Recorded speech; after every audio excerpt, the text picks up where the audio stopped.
David, it would have been a late one on Tuesday night getting through the door in the early hours, but what were the emotions when you woke up on Wednesday morning? Was it relief to get the job done? Yeah, relief. It was a tough game. I thought Scarborough played really well, and obviously I know they have their views on whether they should have went through or not, but considering the amount of changes we made to the team and the age of our squad and the minutes we needed to get certain people, it was a really good outcome, and really proud of the boys because it was really hostile and really pleased for the fans because I think it was 53 that made the way all the way up. I mean, we got in at 4:30, so it was a long one. For them to see a win and almost laugh at the abuse they got for 90 minutes was brilliant for them.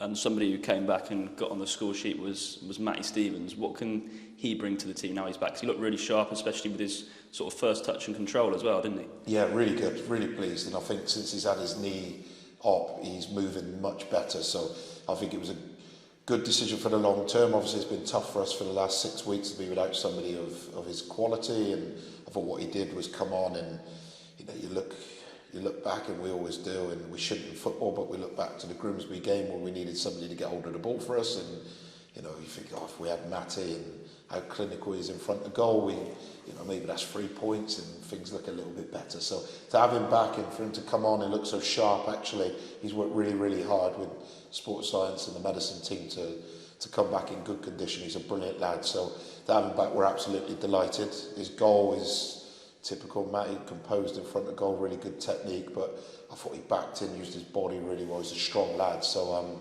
he's going to be a huge plus for us in the next, 6 games between now and January. So is he and Callum Morton, because sort of this Saturday was looked at as sort of Matty's return, but having that game that we didn't expect, does that mean they're now further ahead? Yeah, they're further ahead. I don't know if they'll start on the weekend. We'll have to see how they react, and I think the team will look pretty similar to what started the other night, so there won't be huge amounts of changes because we've still got a few knocks and niggles, but we're getting there. So maybe MK Dons will come too early for quite a few, but after that, then we should be in a good place, probably for the Blackpool game, if not definitely the Gillingham game on Friday night. It's only the one league game that we've missed out on last weekend, but does it feel like a long time since the last league game with having a couple of cup competitions in between? Yeah, it does. It feels like the last 6 weeks have been really strange because we've had a few cup games here and there, and obviously seem to have played Scarborough every other game at the moment. And it's been a strange time. What it's probably allowed us to do is play some players that needed minutes. It's allowed us a little bit more time to get people back out on the grass. So, Matty Taylor's out on the grass. Marcel's going to join full training today. Matty Stevens has come back, played his first 20 minutes of football. Callum Morton's come back. So it's allowed us to get those players back. And whether they're in condition to start games, I'm not so sure. But they're definitely getting closer now. So that's good. And then obviously there's been some games. So MK Dons had their game called off on the weekend, and it's been a bit of a funny time. So we'd look back to hopefully the weather settles down and we could just get some consistency in play. And we've got 4 big league games between now and January. We need to get as many points in those 4, and we think we're more than capable of MK Dons, Gillingham, Newport and Swindon picking up points, and then going into the January and adding to the squad and then really kicking on for the second half of the year because we need to. I think MK Dons have had 6 league games under Mike Williamson. What have they looked like since that change in management? Really good, really expansive, passed the ball really well, have some really good patterns to play through, and then we know that in the summer window, they signed some really good players. Moises Dean, Harrison, Lecco, they got good players all over the place. Payne, so they've got one of the strongest squads in the league.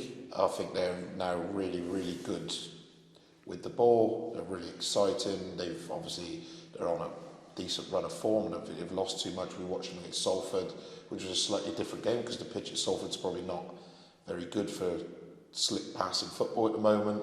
So they look like they've got a bit where they can mix it as well. So this is a real tough game. We knew the Wrexham, MK Dons, Gillingham, Newport and Swindon, it was a tough way to finish the first half of the season, but we think there's a few areas we can exploit, and we'll start working on that today. 5 games in 13 days, and it goes Saturday, Tuesday, Friday. How do you deal with this period? So it's not loads of training because it's play, recover, play, recover. There's lots of video meetings, lots of debriefs, lots of unit meetings, lots of opposition meetings. And I think during this time, probably what we've learned over the first half of the season, how important recovery is. So the protein shakes they have after training, the food they get in straight away, the recovery tights, the ice baths, the good gym programs. It's about trying to keep them on the pitch. So we've known all first half of the season is about getting players fit, keeping them fit, and then making sure your best squad possible are always available. And that's what we've got to try and do now over the next 3 weeks, 6 games. We've got to try and do that because we do believe we've got a really good squad. It's just they've never been available. But we look like in the next week, probably for the Gillingham game, we'll probably have the strongest squad we've had available for months. So that's something to be really excited about.